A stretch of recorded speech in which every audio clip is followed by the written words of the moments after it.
Okay, in this tutorial, we're going to create a mesh on a tire tread model. Um, and while we're going to work through that complex model, really the key with that we're going to be exploring in this tutorial is we're going to make heavy use of the many-to-one sweep scheme in Cubit. Many-to-one meaning we're going to sweep from many surfaces or multiple surfaces to a single surface. And so to do that, I wanted to just show what that looks like. So this is just a mock-up of a hex bolt or hex screw type model. And as you can see, I've got a single circular surface on the bottom. I've got a larger or wider top, and you can kind of visualize a path that a hexahedra might take as it sweeps kind of through and down. And more or less the idea is that you can see how if we were to look at this model from this top, if you didn't see these curves there, right, then you wouldn't even know that there wasn't a separate surface inside of here.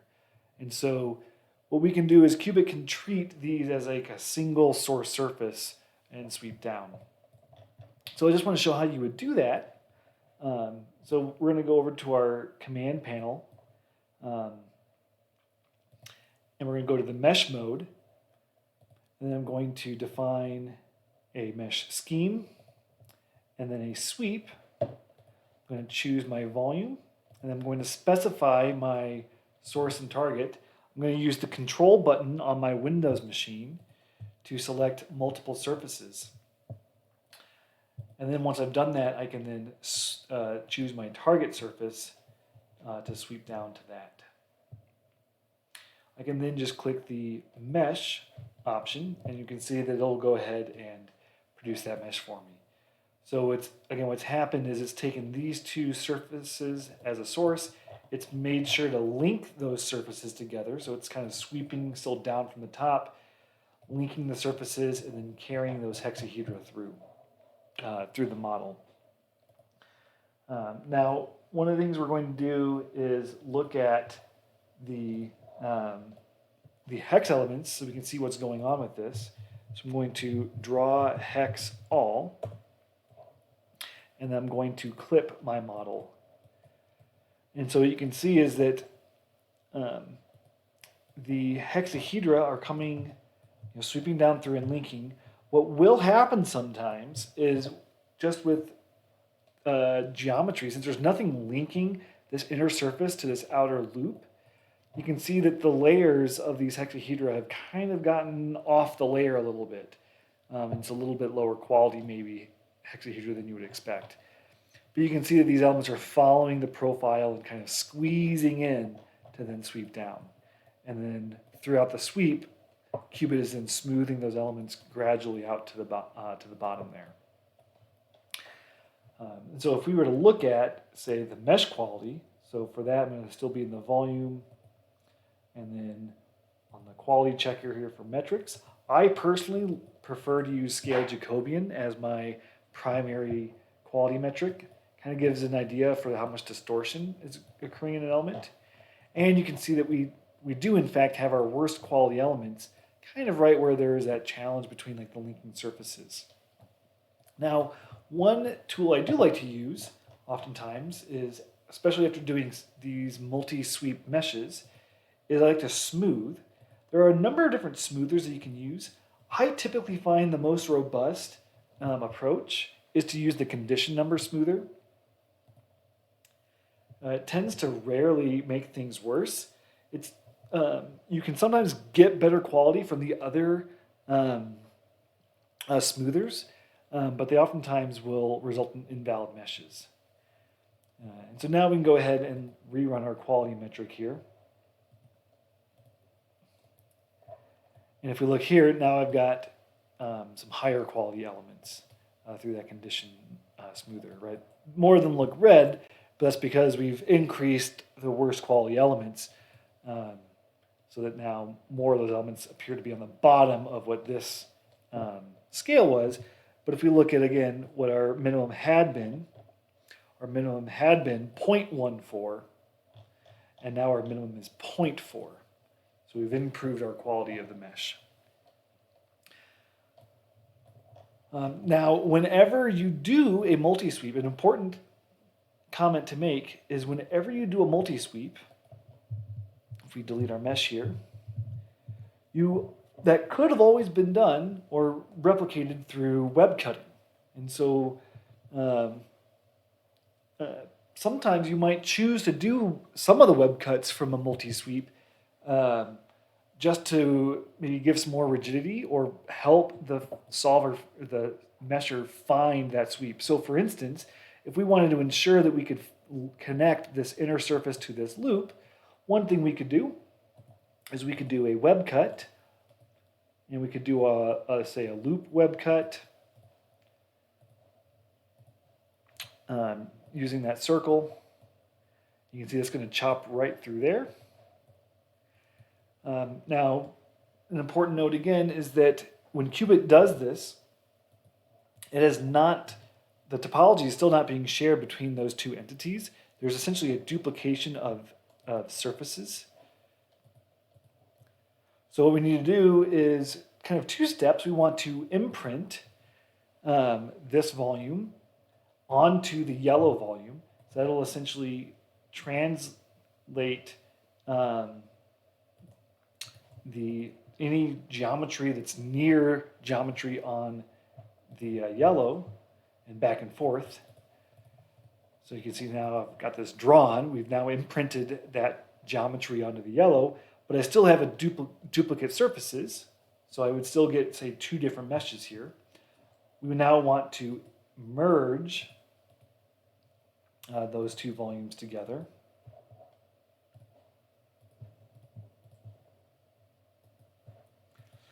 So now you can see that we've consolidated up one pair of surfaces. And now if we draw the surfaces that are shared between those two volumes, with a draw surface with is merged, you can see here's that surface that's shared between them. So that will ensure that when that surface is meshed, it'll be kind of the base for both the top and bottom layers. So now what we can do is I have a one-to-one sweep for this volume.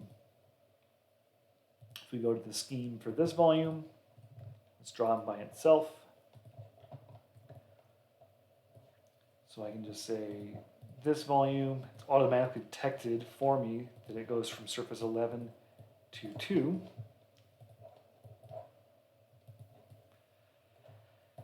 And then if we draw volume 2, we can see that it's already going to have a mesh for that shared surface. But now it is a many-to-one sweep. We still call it many-to-one even though it's only two surfaces. Doesn't sound like many, but it really is multiple-to-one. Sometimes I'll say n-to-1. But then we can build that mesh. And the key here is now if we say draw all the hexes and do our clip again, that we've essentially enforced some rigidity to say I'm not going to allow some of these nodes to say undershoot this layer here. So I'm going to kind of force that in there. So sometimes giving a mesh some more flexibility, less things to constrain it, can help you with either getting a mesh or getting a quality mesh. But sometimes you might want it to enforce it. So it's kind of a, you have to kind of choose as you go. That there's just different cases that require them differently. Now, of course, we could do this. This is still a one-to-one and then a many-to-one. And we could, of course,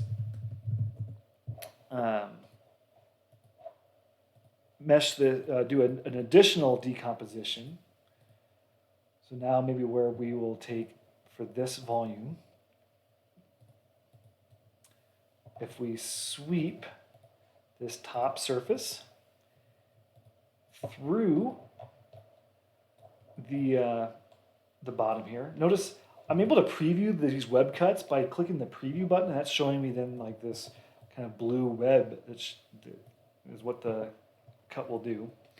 But if I now do that, and again I've got shared surfaces that aren't yet shared, I could just do a merge all, but sometimes I do just really like doing an imprint all, merge all. And now everything is a one-to-one sweep. So I've got a one-to-one sweep on the green volume, a one-to-one for the purple, and a one-to-one for the yellow. And again, that's something that you might choose that you like to have because maybe you don't want these elements to expand throughout or in the downward direction. But that might mean that maybe some element quality might be worse. Now, even further things, it's kind of beyond this, but we could do any kind of surface schemes that we want. So we could use a paved mesh on the top surface, which is fully unstructured. And similarly for this surface as well. You could also, if you decided you wanted to enforce some structure, you could say use the whole meshing scheme on this top surface, or actually even a submap scheme, where again Cubit's able to recognize this topology as being, aligning with this structured scheme, and we could define maybe a polyhedron scheme for this surface,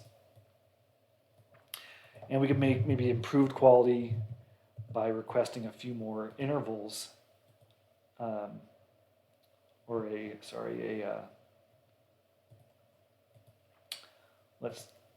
for even fewer intervals, we could say that maybe I want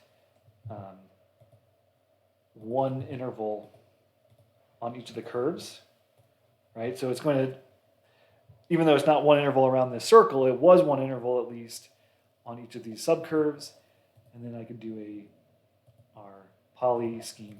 Actually, I think I'll need to first just at least mesh these surfaces, which Cubit will automatically find as being maps. But then I should be able to mesh this surface. May require an interval of 2 for this top surface.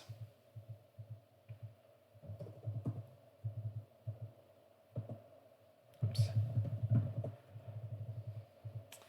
Just mesh that top one.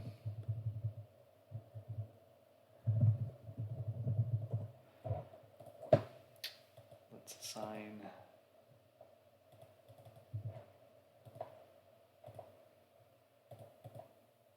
approximate interval count of 2.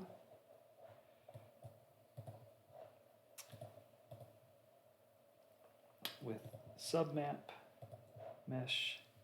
Well, it looks like it's still not taking my submap, but point being is that you can see where like these cuts are. Cubit's able to build this structured mesh. We could additionally do additional web cuts to enforce those. So I could, say, take all of the volumes, or maybe just the outer volumes here,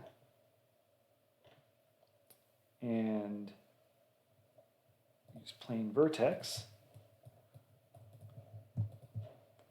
And I could say use 3 vertices to define a cut,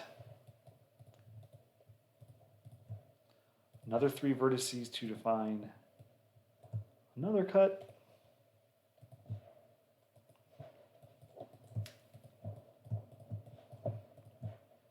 and 3 final vertices for a last one. And so now you can see I am enforcing even more rigidity now on these surfaces. I'm not allowing elements to go beyond the surface. But you can see I'm building in some structure. So while we didn't need to do this is where Cubit is a semi-automatic hex mesher, because instead of me having to, as a user, decompose my geometry into all hexahedral, mapped hexes, meshes, or regions, Cubit can identify some of these topologies and automatically mesh them without me having to do this. But that's important for then what the concept of the multi-sweep or multi-surface sweep is it's one of those schemes where while you could do additional decompositions, Cubit's allowing you to provide multiple sources to a single target, and then Cubit will figure out the layering in between as it progresses from top to bottom. And that's one of the things we're going to make use of, especially in this tire problem. So if we import this tire to take a look at it,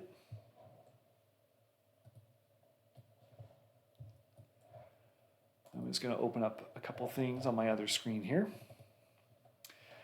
So one of the things we can note is that we kind of have what appear to be these separate segments.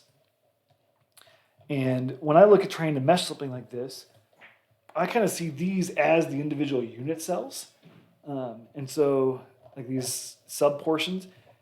And while this whole geometry itself might be kind of challenging, and I know that I'm going to have to do some fixing, I want to break this into small pieces and solve them separately. And so that's one of the things we're going to do. I also want to point out that this is a repeat unit cell. If you're in the tire modeling business, this is probably common knowledge to you. But what this is essentially the outside of the tire on the left and the outside of the tire on the right. So this would then roll upwards during assembly, and then there would be a layering of these around to go in a circle.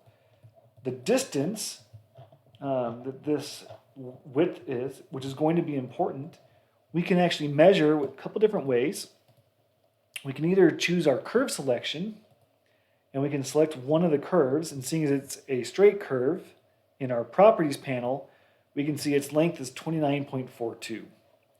Alternatively, if maybe this curve was just slightly a spline or something, we could also select the two vertices and measure them and find that it's essentially 29.42. So what that means is, just to see our repeat unit cells, if we take volume 1, we can make a copy of it, and we can move it to 29.42, as you can see, in the x direction. And if we say do 5 copies of that, and maybe in the negative x direction, also 5 copies, you can start to see the pattern that we're building. And one of the things I want to point out as well is there's going to be some troublesome geometry we're going to have to address that comes from wanting symmetry, or being able to apply some symmetry boundary conditions, that these faces that are associated with these very thin slivers are aligned so that they're going upwards in the z direction. There's no angle, or they're completely aligned with the z-axis, for then being able to easily apply some boundary conditions to that. But those are going to be things that we're going to want to fix. But I just wanted to point out that even though these things appear staggered, there is this repeating nature that goes along with this. There may even be some slight CAD modeling mistakes. So I'm going to make some assumptions about what this geometry should have looked like, and just make those changes.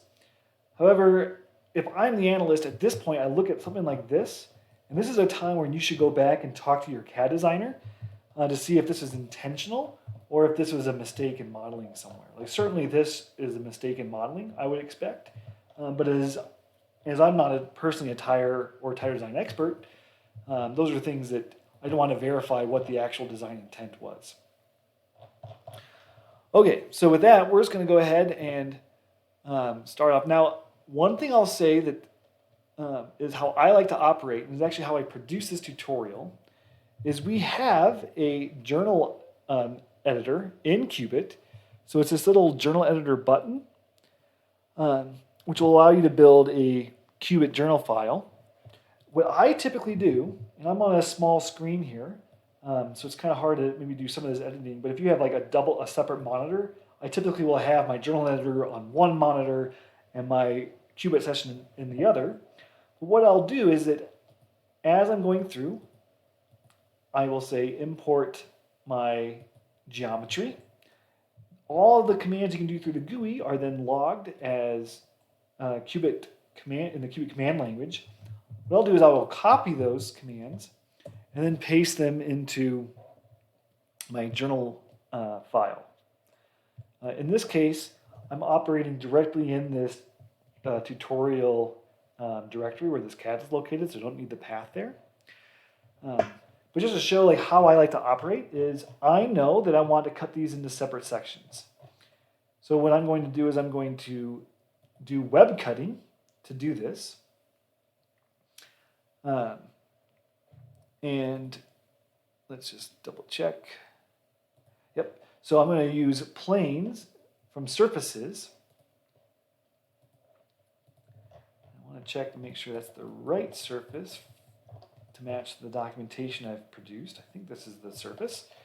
Again, I'm going to preview what that cut is going to do. You can see, like I want to specifically verify that it is trimming it equally on both edges. Otherwise, I might have to create a different web cut. But I'm going to apply that. And I'm just going to process all the way through all of these different cuts.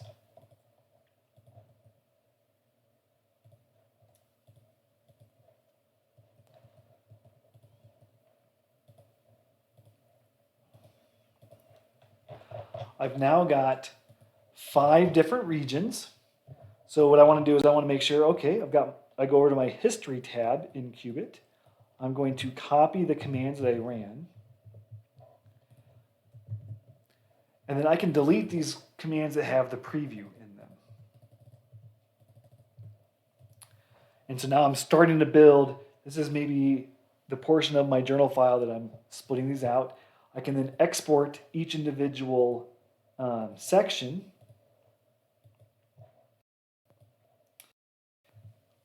through ACES is the default or is the native CAD format for Cubit. So I chose ACES, and then instead of exporting all, I'm going to export just one volume at a time. And you can see I named my file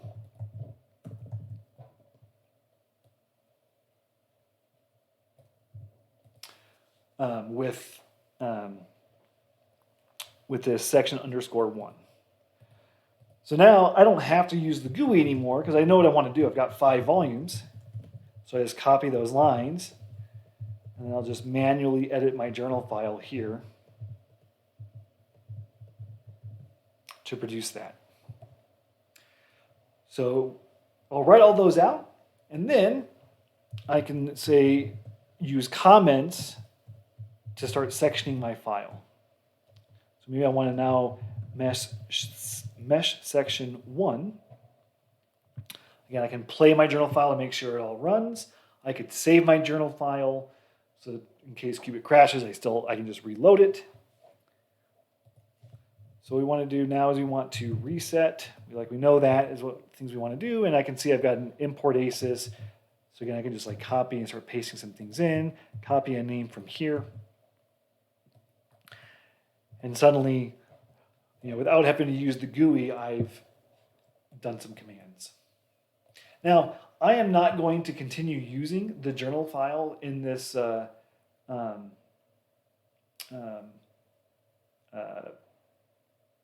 tutorial. However, I will come back to it at the very end, just for speed of the tutorial and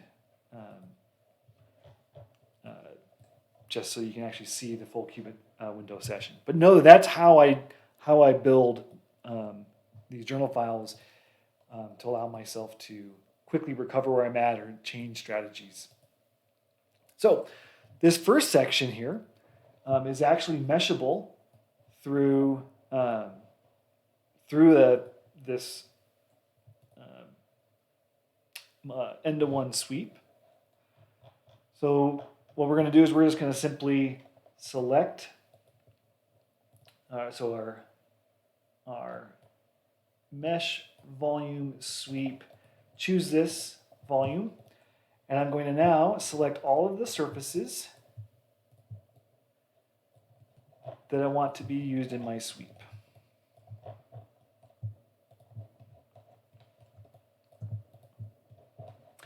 And actually, I lied. I am actually going to use the journal file a little bit more. So maybe we'll use the journal file for this entire first this entire first model, but I'm at least not going to have it showing on the screen.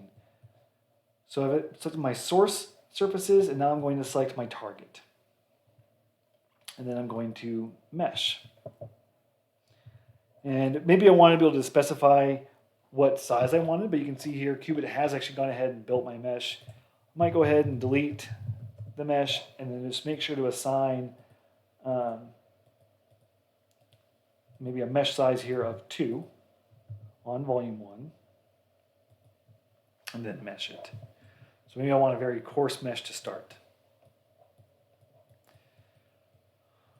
Okay, now, again, I'm still trying to work with my journal file here. So let me pull my journal file back up.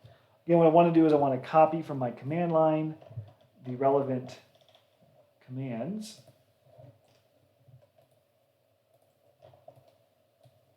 Looks like we lost some of this here, so let me, although actually that might be all we have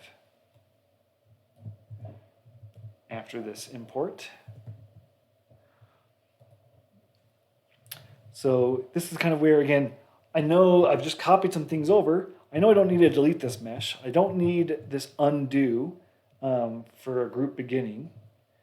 But I do want this volume 1 size. I want this mesh volume here. So I'm going to cut that sizing. I'll put this at the very beginning.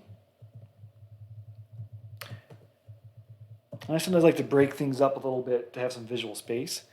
Now, one last thing that I like to do is we know that at the end we're going to have to come back and recombine everything. And especially when I do these multi-sweep or multi-surface sweeps manually, there's kind of like this long string of numbers that I don't really, it's hard to select those. I don't really have those memorized off the top of my head. So what I like to do is create a group to assign my surfaces to. We're going to save this model as a cub file, and those groups will then be carried through. And so I'll just show what I'm going to do here is I'm going to create a group. I'm going to call it sweep, or actually I'm going to call it section 1 source surfs. And because I only have a single volume here, I'll just do like 1. But sometimes if I have 2 volumes, I'll do like section 1 and then maybe another underscore to capture what volume ID I'm using. But again, just something that's going to be unique. And then, I guess I could have also gone through the command panel group, create a new group, and that's where I could have given its name. I'm going to maybe just modify it. I'm going to add the surfaces to the group. These are surfaces. Now I'll create a section 1 target surfs. And again, that's going to be this volume 19 or surface 19. And I can see I've got commands here. Now notice with these groups, so in one case I created a group and then I modified it. In the other one I was able to just create and add surfaces all in one go. So that's maybe more efficient. So that's the approach I'm going to take. All I need to do is just take this command above and provide it as a string. And then I can delete that line. So now what's nice is that as opposed to having to copy these curves down here, or the surfaces down here, is I can just say surface in and give it the source surface name, group name, and surface in the target name. And just to verify that this will work for us, see I've pushed play, and it was able to automatically assign those surfaces. So now in the future, if I do make some changes, all I need to do is just modify the surfaces in this group. And I could do things like maybe I want to specify, that all of these surfaces in the source should be a pave. So in that case, I've assigned my volume. I could say, okay, well I know I've got a surface I want pave scheme.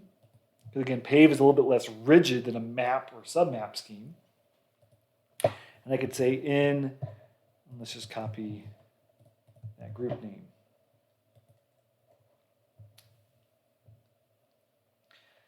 And then we can just take that command and paste it. And notice I haven't had to worry about trying to copy this multiple times, especially when you get into iterating. You'll find that you might use those same surface IDs like 5 times on a given section, and you're making mistakes trying to keep those updated. So by throwing those into a group, it's essentially like having a variable. I can then just reference it like that. So if we mesh this now, we're so coarse, it probably doesn't make a big difference.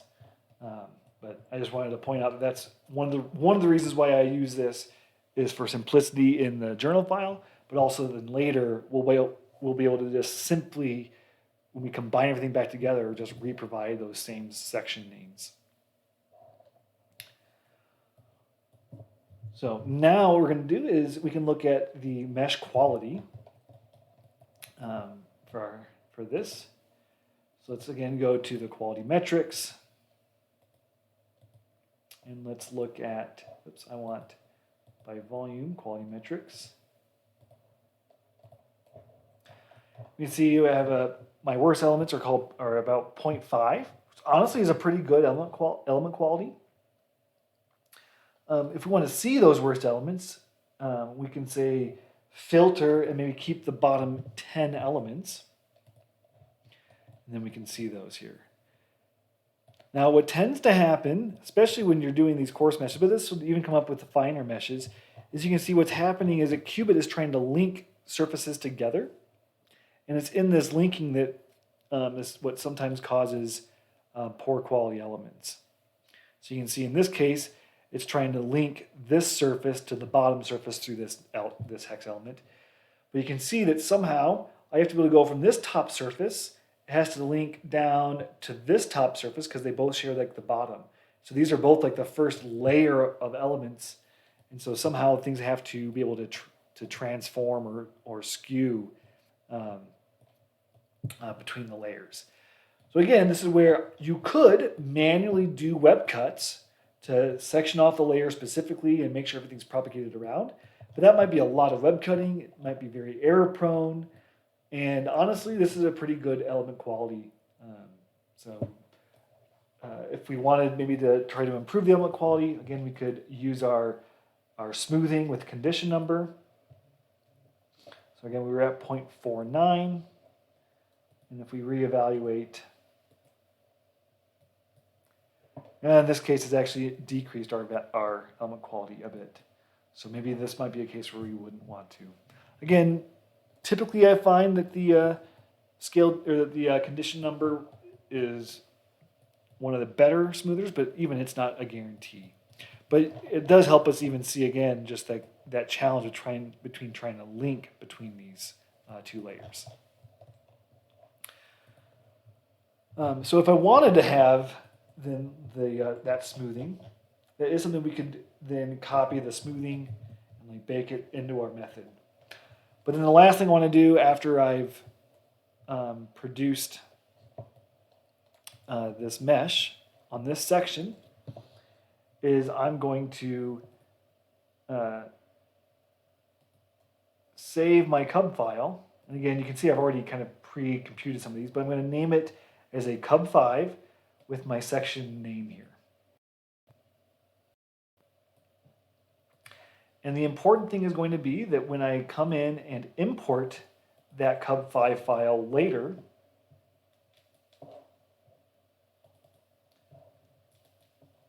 you'll note, so A, it'll have my mesh, but B, it'll have my group assignments. So it's a way for me to communicate between kind of Cubit sessions. All right. So I think that might be the last time for now until the end of this that I'll show the journal file. Now we're going to go ahead and move on to the meshing the second section of this problem here. So let's go ahead and a new session. Let's import section 2.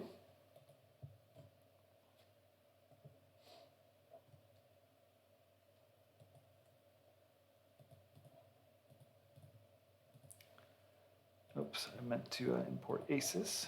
Here we go. Section 2. All right, so now this one's a little bit trickier. Again, we can kind of make out that there are still layers that are going to be going on in here. And so I can kind of see that I've got a sweep. I've got these kind of weird triangle shapes, as well as what's going to be actually the most challenging are these kind of complex fillet surfaces. Now, there's a couple ways you could go about this. One thing is you could ask, do I actually need this circular curve in here? If this was kind of a squared off sipe like this is, then that would be much easier. And for instance, in that case, what we would do is we would use a surface modify remove, and we would remove these two surfaces in the actual CAD geometry by extending its neighbors. Again, we can kind of preview what that would do. You can see that what that will do is that will square it off for us and make something like that. And that would be much easier because there's not this curvature that elements have to kind of wrap around. But we're going to assume in this case that we want to keep that feature in here, that maybe through mesh refinement we could actually capture that curvature. So first things to remind ourselves about is, again, if I look from a top-down view, I can kind of get an idea for what my sweeps are going to be. And I can kind of see how like this triangle kind of looks like, you know, it's just part of this whole top surface, right? It's at a pretty shallow angle. So I could kind of see how I can mesh that and have this just be one of the other surfaces that's being swept down. But what I can't do is, if we look at, just imagine we have to have essentially at least a block structured mesh going in the downward direction. And if I were to try to mesh this with, say, the surface with a map scheme. Oops. I want to mesh the surface.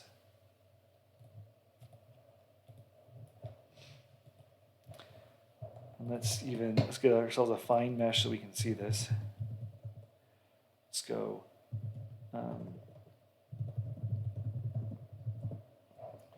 0.1 here.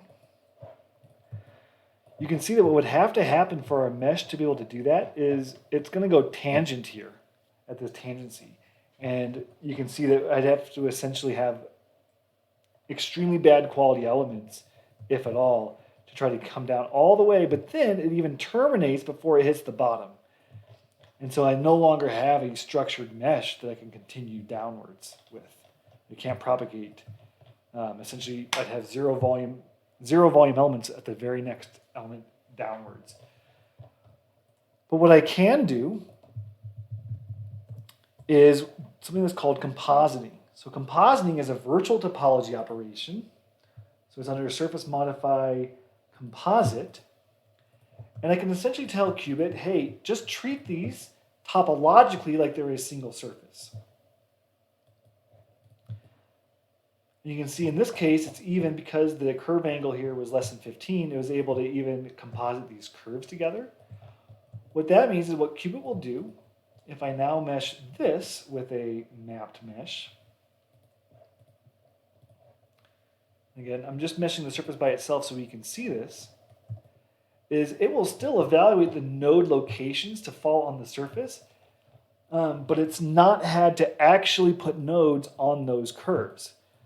So it's essentially allowing the elements to kind of morph around that bend.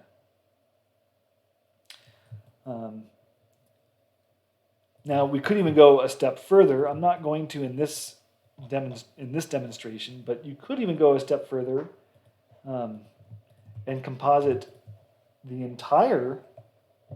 So we have to delete the mesh first. We can composite the entire kind of top surface here. This will now permit, or should permit, a submap.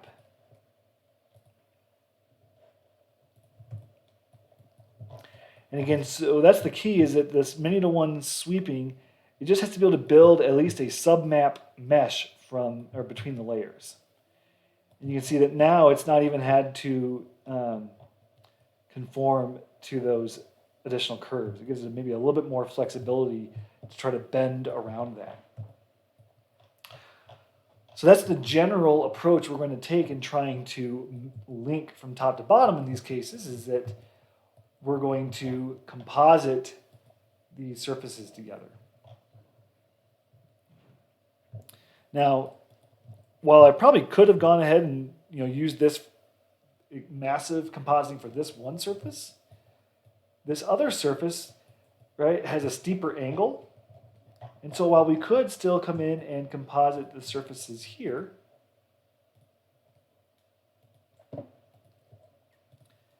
and then build a mesh. Oops, and I even want to here, because those angles were too sharp, I could just mesh this, but it's going to force this row of elements to conform to this vertex here. You can see that's kind of where there's like too much rigidity there. If I composite the curve, so similar to surface compositing, we have curve compositing.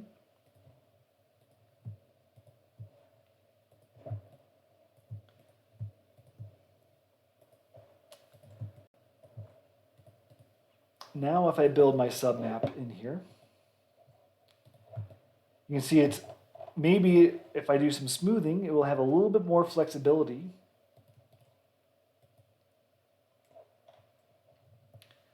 to give myself a good mesh. And this may still struggle. Let's see how well it does.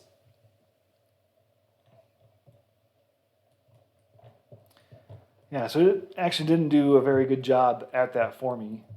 Again, it's like, because we have like this steep angle is why it struggles. But it's going to end up not being too big of a deal for a couple of reasons. One is we're going to use a very coarse mesh and then choose to refine from there. But we are going to get our worst element quality kind of along this slope. That's at least kind of like some of the strategy we're going to take here. Now, I haven't tested this, but maybe I have my doubts about this specifically.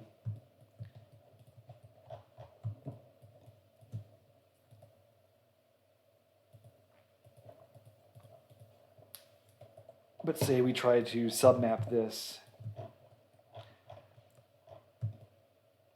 And, maybe that would be an acceptable approach. But it's at least not one that I used in this tutorial. But that is kind of right around 45 degrees, which this surface is just about 45 degrees, is where you start to get some challenge with trying to do this kind of approach, because these elements are going to have to go from around here at the top, and everything's going to have to shift and move around to be able to support it at the bottom here. So let's just re-import this model, and we'll take the approach that I used to build this mesh. So again, I'm going to do that compositing of just these top surfaces.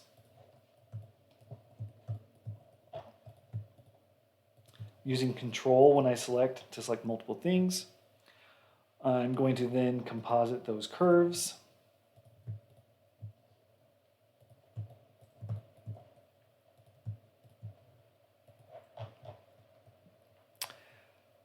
And then from here, we should be able to just go ahead and define our many-to-one sweep. So select this volume. Select all of these top surfaces, or source surfaces, that is.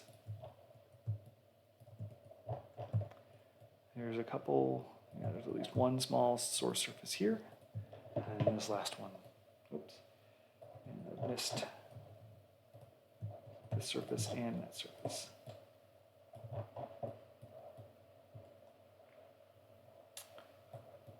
All right. And then we want our target to be the bottom. Now I'm going to at least show at least one time, I can go through the command panel to assign mesh sizing. But eventually you'll start learning the commands, and it's almost faster to type them in. we'll build this nice coarse mesh. Again, pretty coarse. And because I've used that really coarse mesh, it's kind of glossed over to a certain extent, like that challenge. So you can see sometimes, especially with with many to one schemes, and when you have like these tight tangencies, I do sometimes prefer to build a coarse mesh and then use refinement from there. So let's first just look at our mesh quality again. So again, you can see I've got a really poor element here. We can draw the bottom 10. And again, you can see how like these elements have to they have to carry all of this distortion from this top surface to the bottom surface because of that steep angle. So those are our, 0.04 or 0.05 is a pretty poor quality element. Let's see what we get if we try smoothing it.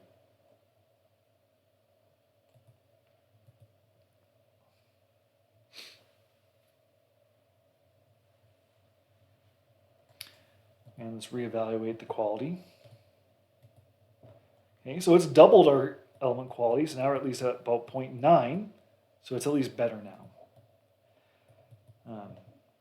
But then what I do like to do is, so now maybe I want to refine, capture more of the detail.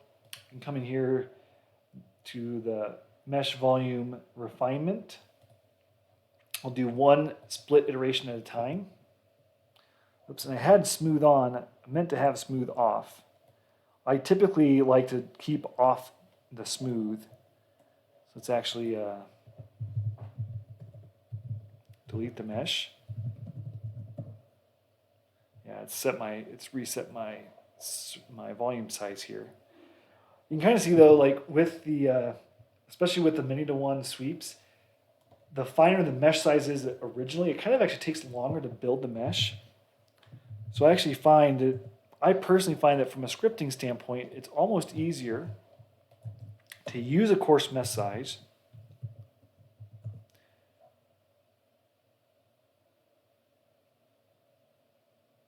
oh, that's still the wrong mesh size here. Delete mesh. All size 2. Mesh vol. Might have to reset my scheme here.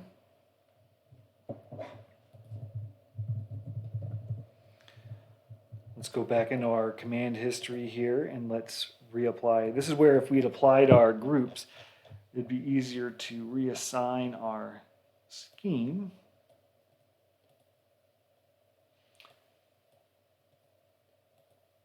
Here we go. Coarse mesh.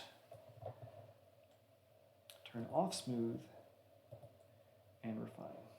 So you can see that was like faster to do it this way than the other approach.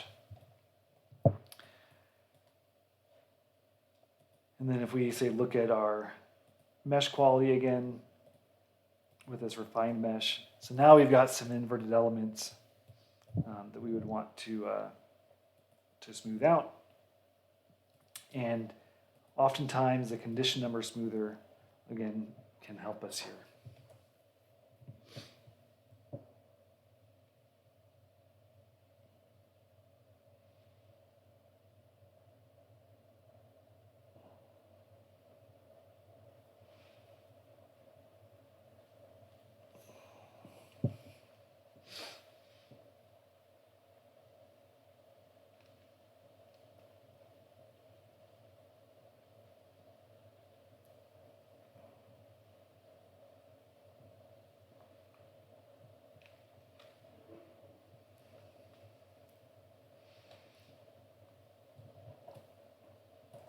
Let's just double check our quality now. So now we've got back to all positive elements. So anyways, again, we would do the same thing. We will export this as a cub5 and then handle meshing it as a combined group later. Let's now move on to section 3.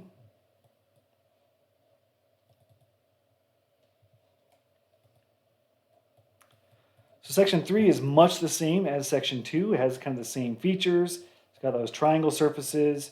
Now at least these kind of slopes are much, there isn't any one of those kind of long or kind of high angle or low angle slopes. So we can expect this might work a little bit better for us in terms of element quality. So what we can do is we can again select our surfaces for compositing.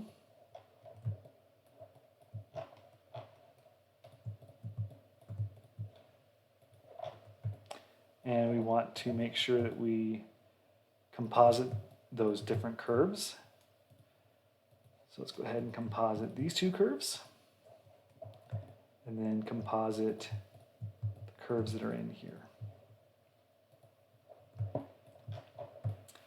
And once again, we can now define our many-to-one sweep. Let's choose this volume. Select our surfaces, again holding down Control to make multiple selections. And then the target being this bottom surface.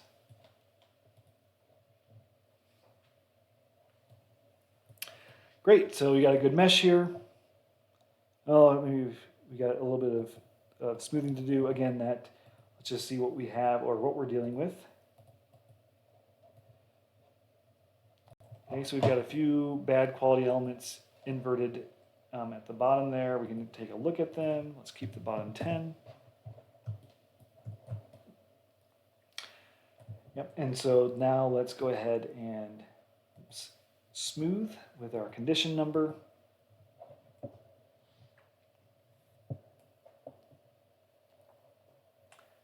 And check our quality again.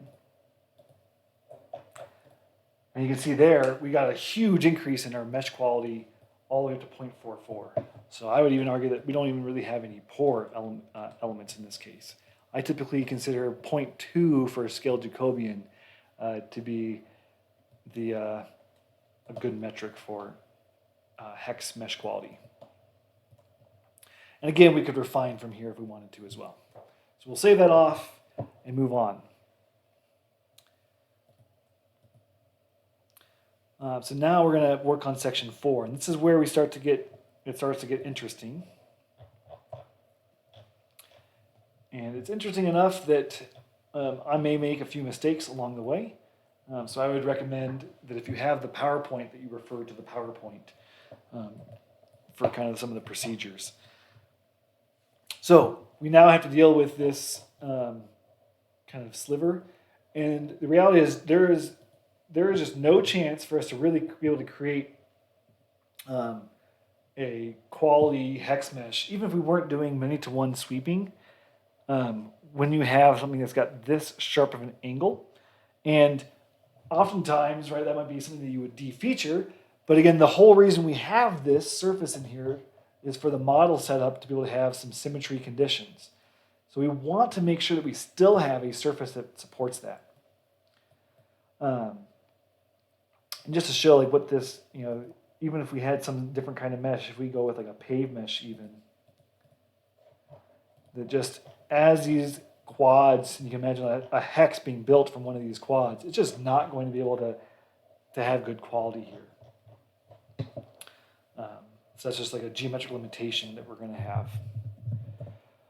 So what we could instead do is you can imagine what I want to have is hex meshing loves blocky things. So you can imagine that if I could cut my model maybe through this kind of canyon here and kind of cut it in the middle, I'd have nice blocky shapes. And I could move then maybe this portion here back onto this side here. And then instead of being a nice sliver or a bad sliver, it would be part of a nice, well-behaved volume. So that's what we want to do.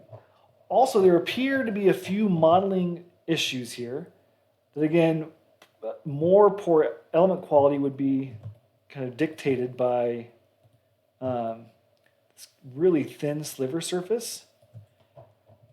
So, and again, there's just, even if this is like critical, if this is critical to the model, you really would have to just about go to TET meshing here. but you really should be questioning why you're going to have this at all. But you're certainly, it's something like this, if you had to keep it in, is just not conducive to hex meshing. So what we're going to do is we're going to remove that feature. And to do that, we're going to use a modification tool that we've used earlier, that remove, again with extend. So it'll extend to neighboring surfaces. So, you can kind of see this preview here. It'll extend the neighboring surfaces to remove that little feature. So we do it on that side, and I think it's on the other side as well. We can remove that. Again, there's a bit of an art too that, you know, if in reality, if I saw a model like this and it was from maybe like internal in the company that we have access to the CAD model, I might ask whether or not we could remodel or redo the CAD. You know, it's hard for me to know whether or not this was maybe a modeling mistake or it's intentional. If it's intentional, making sure that what I'm about to do here is okay. But oftentimes you're just dealing, you know, you're under a time crunch, or you are dealing with kind of orphaned step files, and you have to make do. And that's what we're going to show here. So now what I'm going to do is I want to create that surface. It's going to kind of go down this canyon that I can chop with. Again, the important thing is I want to be able to make sure I have something that's aligned with the z-axis. So really, it's like what I want is I want a curve that goes along this canyon that I can then force to sweep in the z direction to do the chop. And I know I can do that if I can create a surface that extends that full length, because I can choose the top surface. So I'm going to create an offset surface from, either one would work, but I'm going to choose from this one. I want it to be approximately halfway in between. So let's actually just measure this real quick. So let's go measure. Okay, it's about 4, right? 3.93. I'm just going to call that 4. So half of that is 2. And I can do a little preview. That looks like about what I want to have happen. Now I want this curve to again go the whole length. So I can create, if we look at this curve here is a cone surface. So that means if it was fully unrevolved, it would be an actual cone. We have a tool called Extended Surface. This is kind of the equivalent when I've been doing the web cuts from Extended Surfaces, where what it'll do is it'll extend that surface through the total bounding box. So you can see now it'll be above my geometry and it'll go past the extents. Oops, except I wanted it on the yellow. So now I've got this top curve that I can now use a web cut sweep curve. I want to cut this volume with that top curve of my extended volume, and I want to sweep it in the negative z direction through all. So that's the cut that's going to happen. I then just want to do some cleanup. Let's just delete those. So it's going to be volumes 2. Well, we can just actually select them manually. Right click and delete. So now I've got this cut. We remember from earlier that the length of this repeat unit cell is 29.42, and it's aligned in the x direction. So I can now simply move volume 1 29.42 in the x direction, which moves it to the other side. And so now you can start to see where I've got my blocky things, and how like this sliver, once it gets united, is no longer going to be a sliver. So now we'll go ahead and unite the volumes. Now there is something that's kind of interesting, that I still have like those bounding curves, which I don't really like. And we have some tools in Cubit to do what's called regularization, which gets rid of when there are essentially extraneous or redundant entities, that it will remove them. But it's not going to work here. Again, just from some slight numerical inaccuracies just with CAD in general. If we look at like the face normals, let's list information, geometry info. We have a surface normal. Let's do the same here. Probably don't have even enough precision in this to show it. But what would happen? What I bet would happen is if we took, we could use Python to do this, but I'm not going to.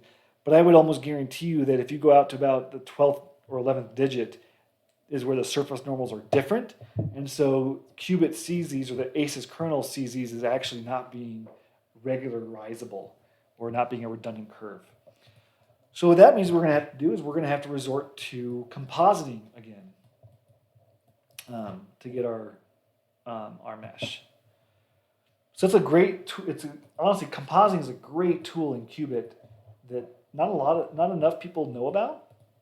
Now what we could do is we could manually go through and compose all these together. But in the case where I've kind of looked throughout my geometry and there's not really, everything's got sharp angles, I can kind of say, well, maybe, you know what? I just want to operate on all of these with a max surface angle of 1. So anything that's within 1 degree, go ahead and composite. If I didn't do that, just to show, if I said, oops, I guess I could have even said 0. But if I say didn't have a value in here at all, it would get rid of all my curves, and now I've essentially got a topological sphere, which is not, but it's not sphere meshable. And so you don't want to, if you're going to do all, you almost always want to make sure you have an angle there. So in this case, like an angle of 1. When these curves turn dashed lines, that's when they are now going to be ignored by the mesher. And so now I'm ready to go ahead and create my many to one sweep. Again, we're going to select these top surfaces, or these source surfaces, I should say.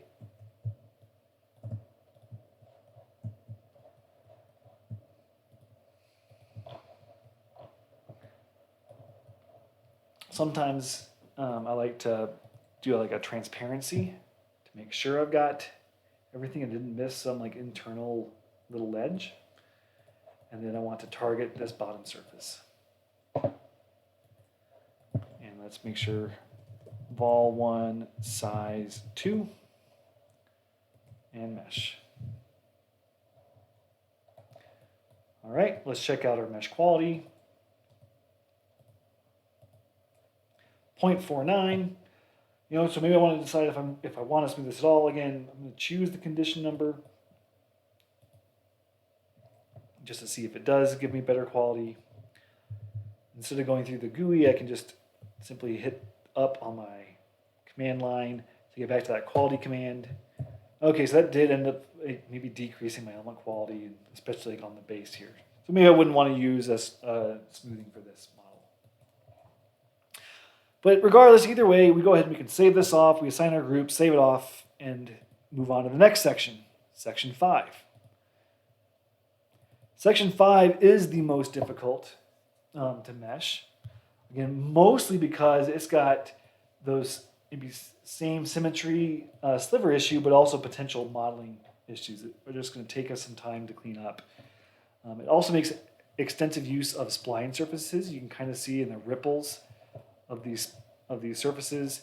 Splines in CAD just are historically just challenging to work with.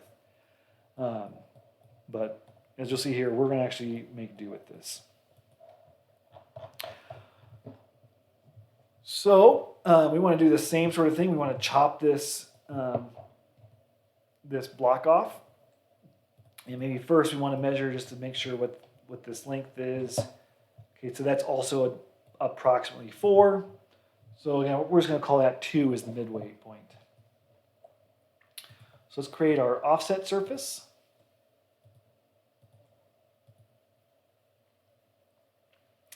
And let's see, which surface? Maybe I want to go on this surface this time. So surface 7, offset of 2. Now you can see here, the offset has given me like this really tall surface. And if I do that next step of giving myself this extended surface from it, what you can see if we give ourselves a top-down view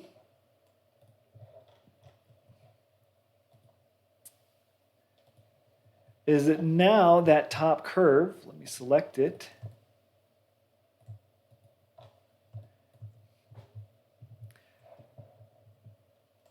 because there's like that angle, right? Again, it's like a very shallow angle. It's not aligned with the z-axis. It actually falls outside of my geometry. So I can't just like cut it in the z direction because there's nothing to cut.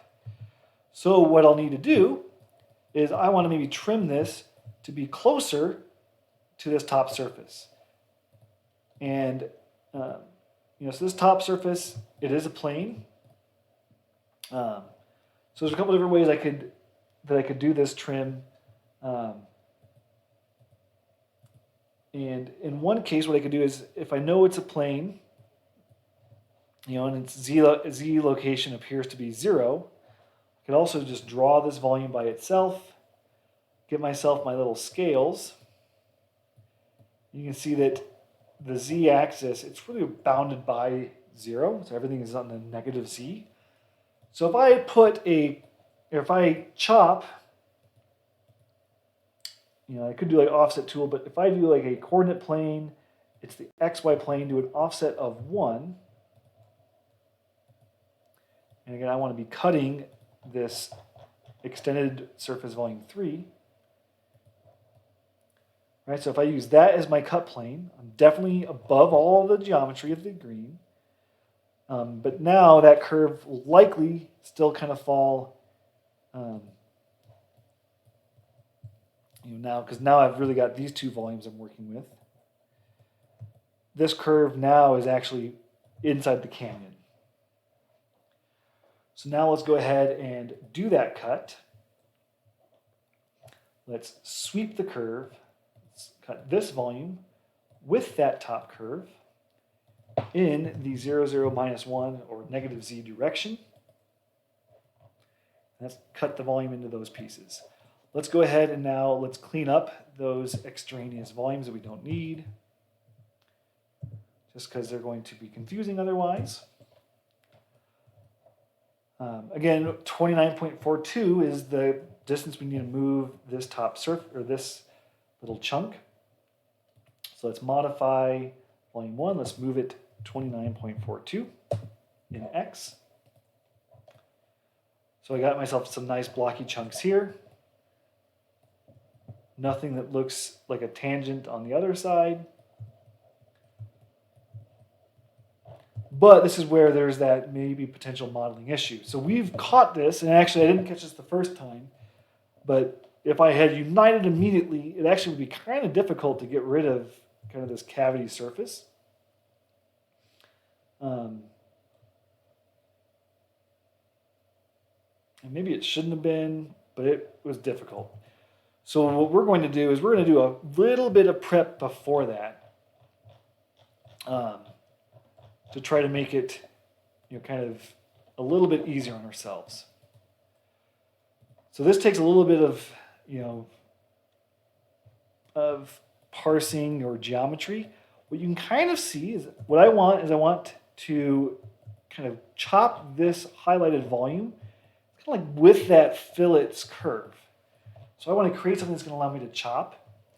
What I could do, and what I'm going to do, is I'm going to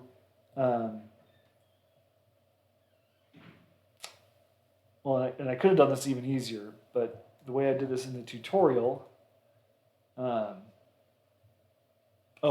I can't even just sweep the curve through, I need, again, it to be extended. So I'm going to create a surface that is a sweep of this curve. So get that curve. In the now positive x direction, so 1, 0, 0, a distance of, I'm just going to pick 10, because I know that that will definitely go beyond that length. And then I'll create an extended surface from this volume, which now definitely does chop the green. So I'm going to go ahead now and apply this chop or web cut. So let's cut this volume from this surface. And again, I guess I could have done it just from this other surface too, but I wanted to show like what this looks like, I guess.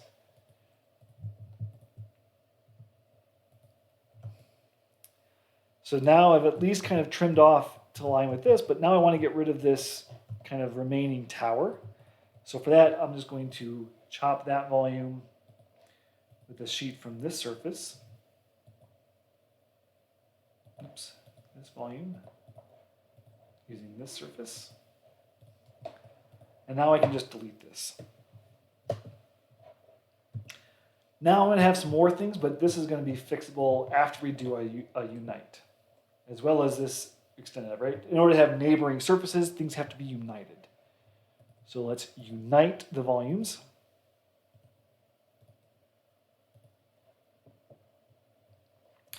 And because we see this here, and this is the easiest part of this to fix, let's pick that surface. Oops, we want to remove. So volume, modify, remove, or surface modify, remove, and extend. Again, that will get rid of that surface altogether. So that was easy. Now, I could do some of the stuff with compositing again, but what I'm really not ready to the point of wanting to mesh yet. I'm still like in like the cleanup stage. Now, I'm a little hesitant to use what I'm about to use on these surfaces because I know that these are going to mate with one of the other sections, and I don't want to inadvertently create a thin gap, potentially. So I'd rather composite these, but I'm working in this area to fix this. And I want to have clean geometry in this area. So I'm going to select those two surfaces to say remove by extending their neighbor. Which again, so there's like some very slight numerical precision things. It's fine for me just like to get rid of that. You're never going to notice it. And it's still even like a planar surface. So really, for all intents and purposes, it's still the same geometry. Now, this is a challenge that because I've got this slight loft on this outer surface, but this surface, this fillet doesn't go from like this inner edge here. It wasn't like after this cut or the cut that we had the designer make, it's no longer going to line up with this loft. And Cubit and ASUS and just a lot of CAD kernels, maybe some of the other tools like Space Clean might be good at being able to just move this vertex out or like align these two curves, but Cubit does not have the ability to do that. So we are going to kind of have to do this manually. And this is where things get a little bit dicey. And again, is why I probably would have asked my designer to take another look at this. What I'm going to do is I'm going to remove the fillet altogether and then add it back in manually. So let's go ahead and select those two surfaces, remove them via extend. So that will essentially do this for us. And you'll see I'll still have a curve here that I can then try to rebuild my fillet from. And maybe it won't be too different. So I've done that remove. Now I'm going to modify with a blend. So we're going to modify the curve to be a blend. I had previously measured that blend radius to be about 3. Actually, I had to use some trigonometry. I had an arc length. In fact, maybe let's just show this here. Right. So I've got a length. So the length of this curve is 3.88. And then I measured the angle between the two tangencies here. So let's see, I should be able to select.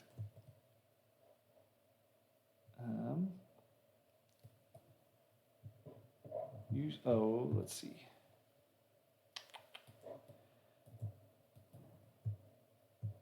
that's an arc curve. Let's see.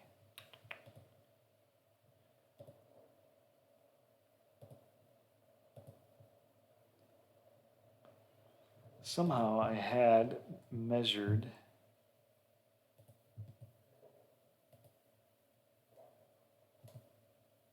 the angle.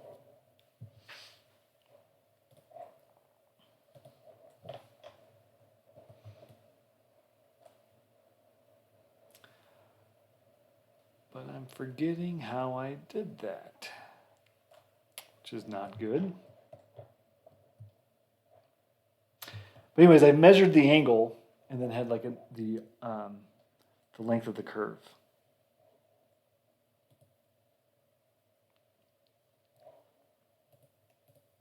Anyways, and I found that the radius was essentially 3. It was like 2.935 or something like that.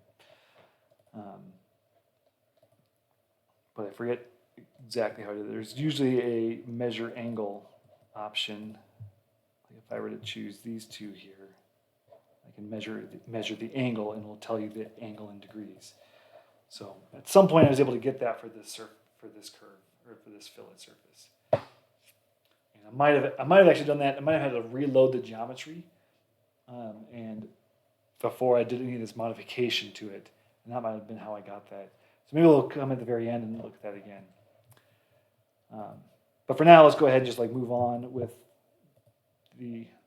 using this radius of 3 that I said that I've measured. So now what this has done is this created like at least the fillet on the top. And I want to continue taking this fillet all the way back down to the base. So again, we're trying to ask ourselves, how do we do that? Well, I can kind of imagine that if I could get myself just the surface of this area that I want to remove, I could then sweep it along the remainder of this curve and remove that region. So that's what we want to do. But I've got this additional curve here that I want to get rid of. And again, I'm going to do a geometric operation, a real operation. Well, hopefully this will work.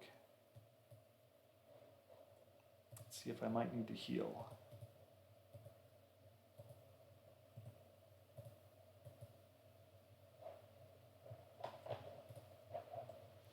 Yes, this has happened a couple times for me. Let's see if we can fix this again. Oh, that's right. I need to extend this surface. That's the one. There we go. Remove that little surface. There we go. Okay, now I'm looking at, I need to somehow get this vertex, I want to make sure I've got like a line that I can deal with. I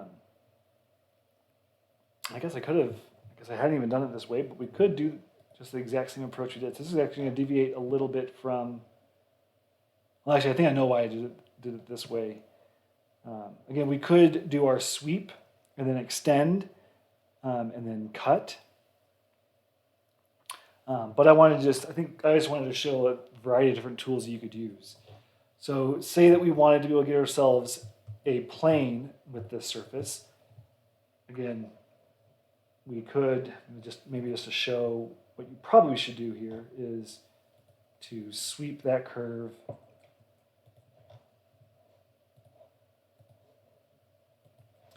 right, do the extended and then cut. But let's say that we wanted to go a slightly different approach. So let's delete vol 2. So in this case, what I'm going to do is I'm going to create a plane surface from vertices. So just a minimum triangular surface here. Again, I could just do a cut too.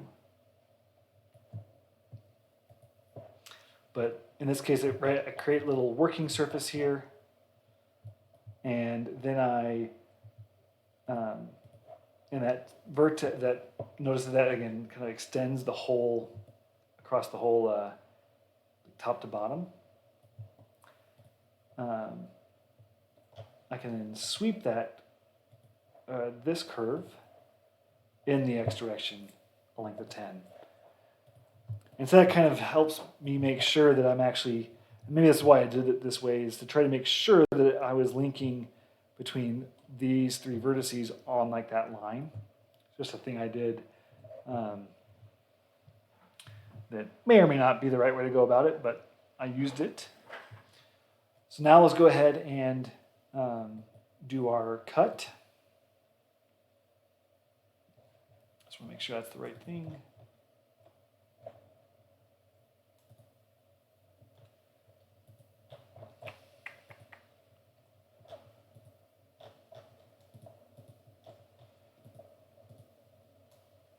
Oh, right. That's not because I didn't want to chop it off. What I want to do is I want to give myself a vertex here. So that's what we wanted to do. So now I'm going to create a vertex on this curve that crosses this surface. So I've done vertex creation on curve crossing a surface. I have to put a vertex there.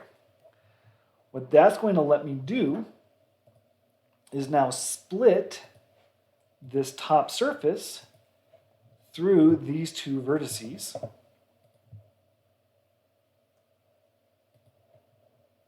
Let's do a delete vol 2, 3 now.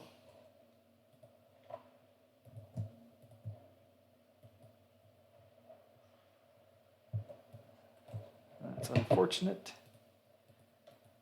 Oh, there we go. Yeah, it was just the wrong surface I had selected. There we go. So now I've got this surface that I can see how I could sweep along this curve, and that should reproduce my fillet. So let's go ahead and create a new volume by a sweep. Sweep this top surface along a curve. So you can see my little blue volume. Now, I'm kind of expecting, since I got so much spline geometry and I've got things at different angles, and it's hard to know that this angle is the same angle as this one, and you just kind of make out that they probably aren't. I'm expecting it's going to result in some potential sliver geometries. So one of the things that I sometimes like to do is, it seems like if there's a surface that might be the worst, it might be on this surface here.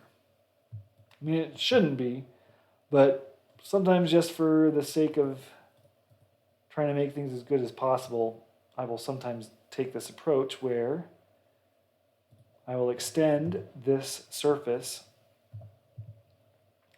distance of, say,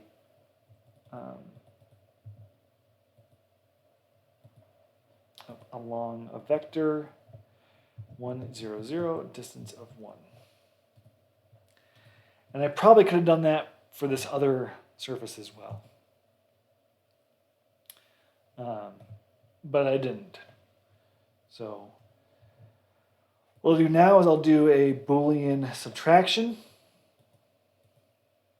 to subtract from the green volume. I'll subtract the blue.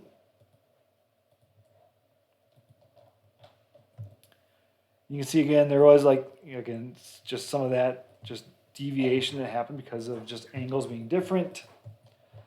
And it's resulted in a little pocket.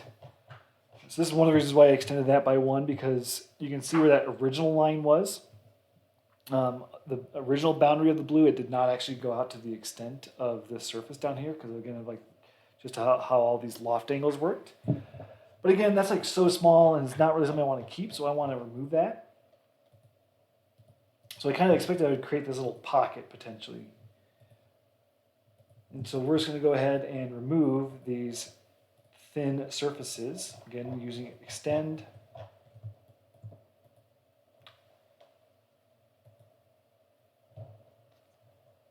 Oh, and then we'll remove the bottom pocket layer here, I think.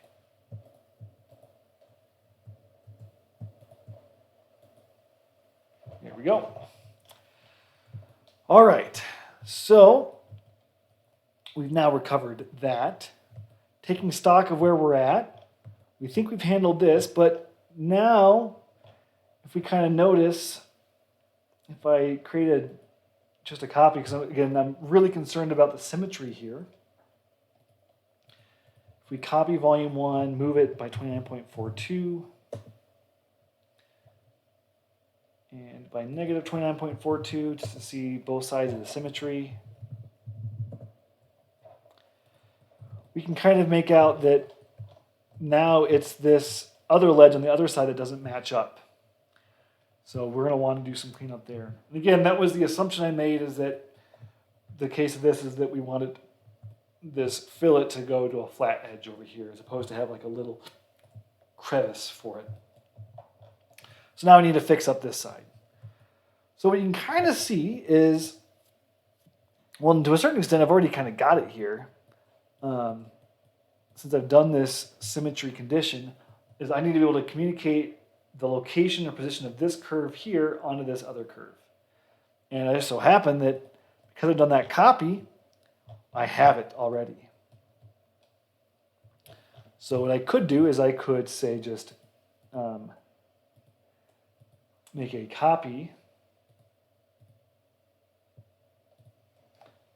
of the purple surface's curve, and I could just like not move it, and then delete vol 2, 3. So there's my nice little curve. And now I want to do some chopping. So one thing I want to do is I want to make sure that, you know, it's going to connect to this other vertex over here, because again, this vertex is kind of the mirror of this vertex. So I'm going to do a web cut from vertices. I'm going to pick these two vertices on this new curve, and then I'm going to pick, either one of them would work, but I'm just going to pick its mirror on the other side to produce this cut. That will ensure that then it'll line up. And then I'm going to continue chopping. I'm going to do from a plane surface. I think this is nope, it's a cone. So we'll do sheet extended, this volume with this surface, preview that. So again, that's the cut it's going to make from that cone. And then I'm going to cut this volume again by extending this surface. And then I can just delete this little remaining volume and then reunite everything. If we do that, let's even do a regularize as the last stage. Sometimes that works for us, sometimes it doesn't, but I like to do it. So now if we just do that same check here,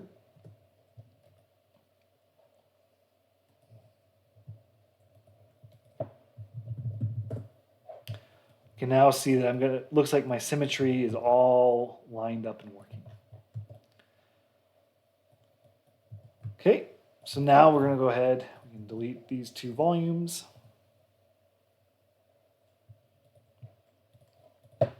Leave ourselves with our target volume. So now we're ready to mesh. Finally ready to mesh this volume. But again, to do that meshing is, since regularizing didn't help us out, we could do some remove by extending, but I'm going to choose to just do surface compositing at this point. And again, I'm going to composite, say like these surfaces together. I'm going to composite these two little, like dividers, because again, I don't want really thin elements here. Now I'm going to leave this in here because you can imagine that if I were to composite it with this entire, I might actually composite, I'm going to composite this top surface, but I'll even composite this little fillet.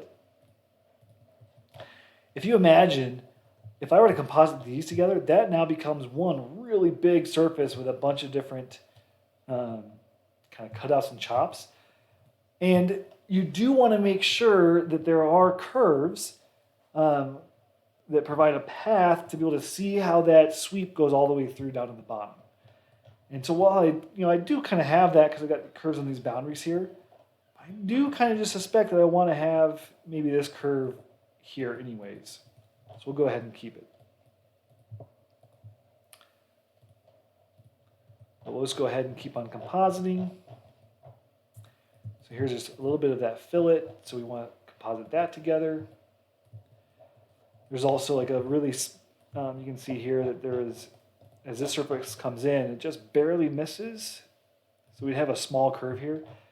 So we'll composite, and actually just for speed, one of the things we could do here is we could just say if I select one, right click, select continuous, yeah, you know what, that looks fine to me. Let's composite those all together. We've got that similar sort of kind of odd shape in here, so let's go ahead and composite that. And then for this case, I'm going to actually go ahead and composite this inner surface with this, just as a means to try to get rid of this really thin, because that curve you can see is actually perpendicular to the ones that come into it. So it's really not a good candidate for compositing it. So now I'm going to fall back on compositing its bounding surfaces together, so that now I at least don't have that really thin curve. But again, I didn't want to do it too much because that's maybe a little bit over ambitious to have like this full long deep U. Okay, we're going to now composite the back face, the underside. That should have removed any other of those kind of wonky things. All right, I think we've got everything. So now what we could do is we could try to do a mesh on this, but there's enough tricky things in here and like some thin gaps. I really want to make sure, in this case, that I connect this face to this face. I can see how if that missed, that could give me a really poor quality element because I could have two elements trying to share between these two nodes. So it's going to make sense for me in this case to go ahead and cut this like into 3 segments. So let's go ahead and do another sheet by surface. Now what's really cool is if I cut with, say, these two extended, it will extend both of them to where they intersect. I'll get like a complex web cut here. You can see that's going to be like a bend. So that's kind of nice because it's still just give me this one single cut as opposed to 2 cuts. Okay, so now I've linked, right? You can kind of see like how now I'm forcing that linkage here, forcing some rigidity in my elements or the mesh that's going to be created. And then we'll cut this one as well, just chop it just like this. So now you can see I kind of have like this middle section, right and left. We want to make sure that we imprint and merge. So I want to imprint and merge all. And now go proceed with defining our, let's even select all the volumes, approximate size of 2. And now let's define our sweeps. So it should be 3 surfaces here to 1.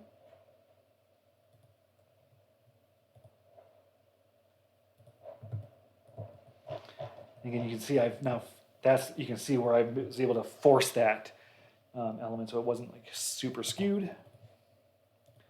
Let's mesh volume 2 now.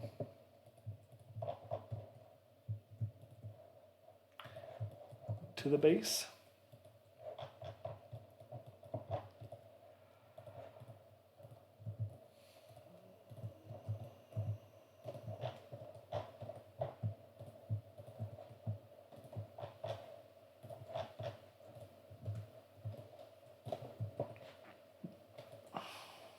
And mesh that. So now you can see I've got this fully conforming hex mesh on this volume. Let's check its quality. Again, my worst element is 0.4, so actually a pretty good quality mesh. I mean, it's a bit of a kite element or a diamond element, but honestly, all in all, not too bad of a mesh. So again, we do the same thing, assign our groups, save us off as a cub5. And what that's going to leave us with now is we've now got 5 cub5 files for each section, which we can open.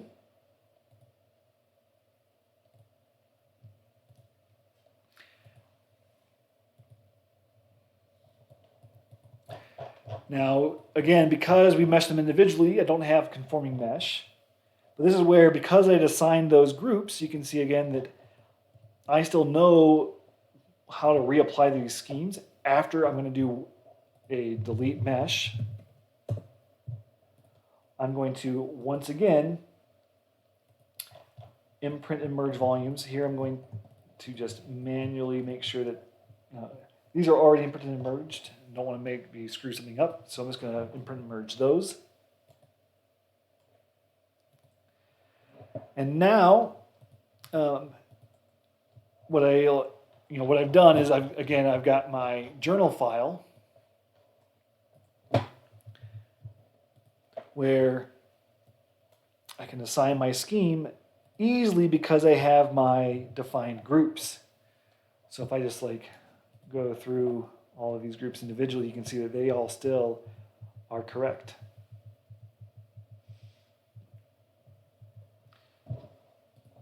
And so now I can just run my script to assign my schemes again and then mesh my volumes. Now here it is, I actually meshed that last section first because it was kind of the most challenging to mesh, and that's got 3 different sections. So I kind of want to make sure that these got to mesh on them first, and then everything else would build based off that. But now you can see I have contiguous mesh between each section. So if we were to say draw surf with is merged, we've got our merges. And actually, maybe you missed, so I missed one here. So let's just double check. This is the surface that I missed. Yep. We can force this. Let's just draw these 2 volumes by themselves. Let's delete the mesh.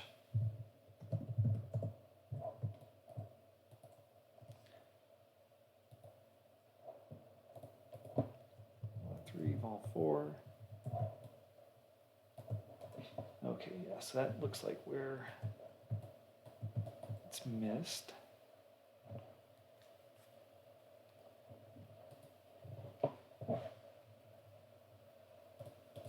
So we may need to do a tolerant imprint between these 2.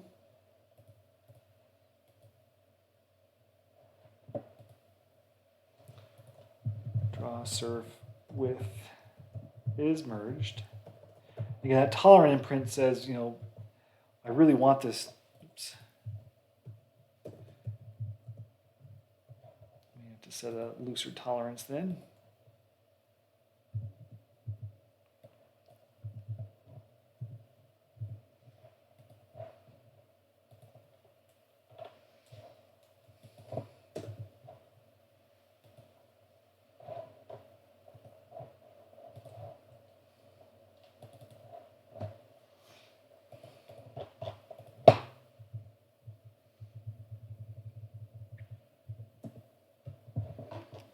That's a bit of a challenge here. Let's see, what do we need to do?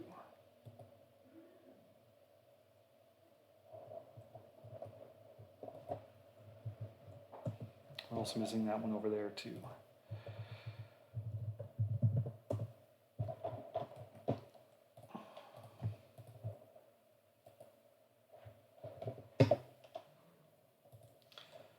Yeah, so let's see, delete mesh. So this is maybe where what we might actually wanted to do is maybe use that extend remove. So maybe I'll update the tutorial. So where I said maybe we didn't want to use that extend remove, it's looking like there might still be some gaps that would be better for us to be able to fix this if we actually had, well, these 2 should be mergeable now. So let's do a force merge. between these two surfaces. Okay, I see that's the issue here. So let's imprint this surface.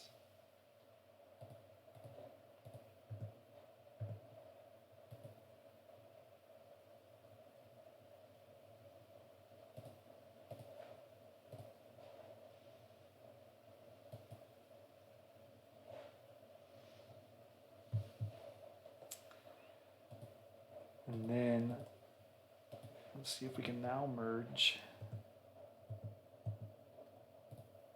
and draw all three.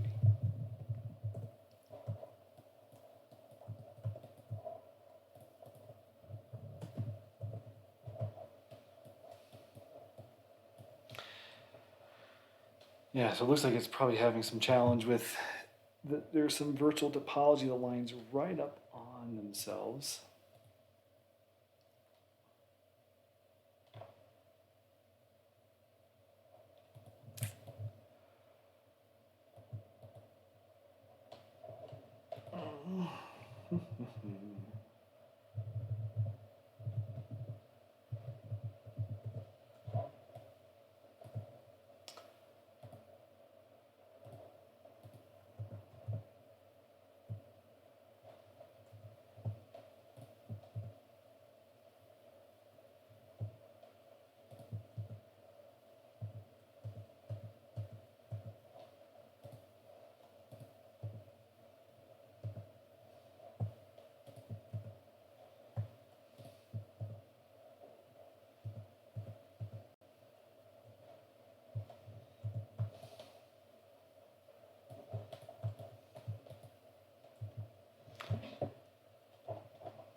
Well, so this might be fixable by, so let's go draw ball 3, 4 again, or draw ball 3.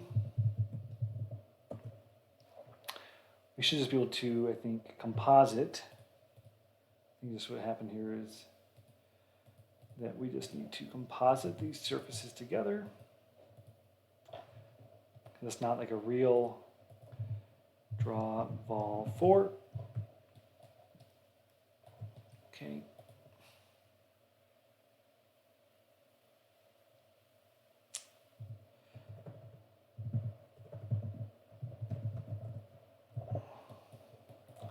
Now let's see if we can merge these two volumes together.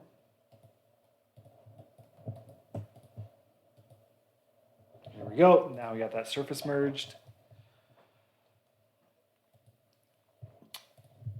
Display. We want to now kind of probably need to do a similar sort of thing here, maybe. Let's see what we're working with.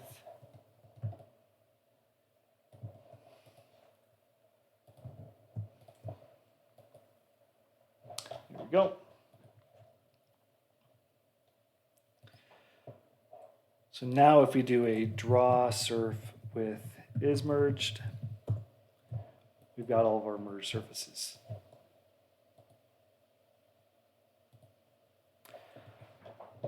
And so now we could go through and run our meshing.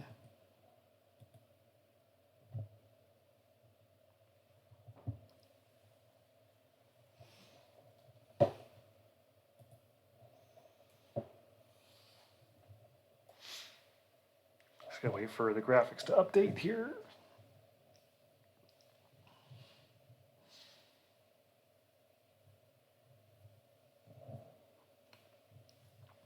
I'm running my Jacobian smoothing, or sorry, my condition number smoothing. Okay, and now we've got ourselves our contiguous hex mesh between all the different layers. Now what I haven't done is, because again, I'm assuming that we're going to apply symmetry boundary conditions as just like from a nodal degree of freedom. We're not coupled from front to back.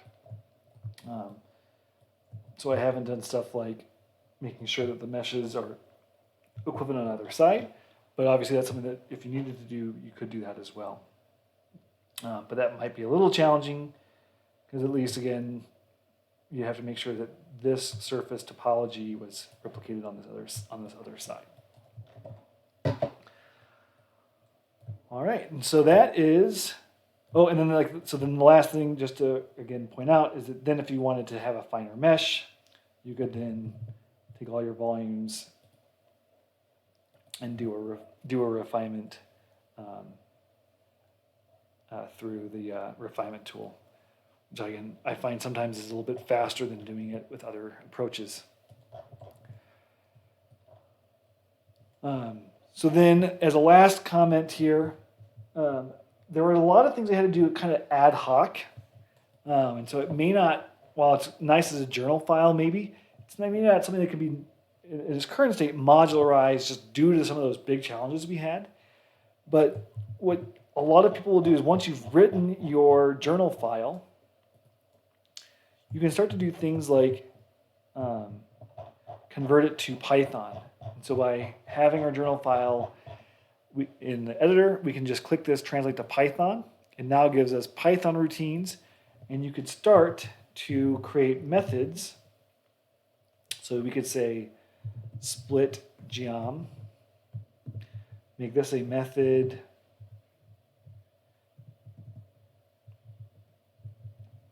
It's going to add my spaces for the method.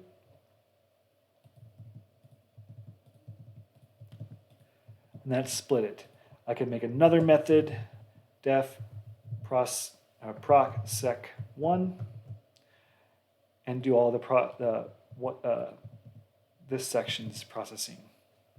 And then just starting to build up your Python through here. And then you can start to automate. All right, that's all I've got for this tutorial. I hope you enjoyed.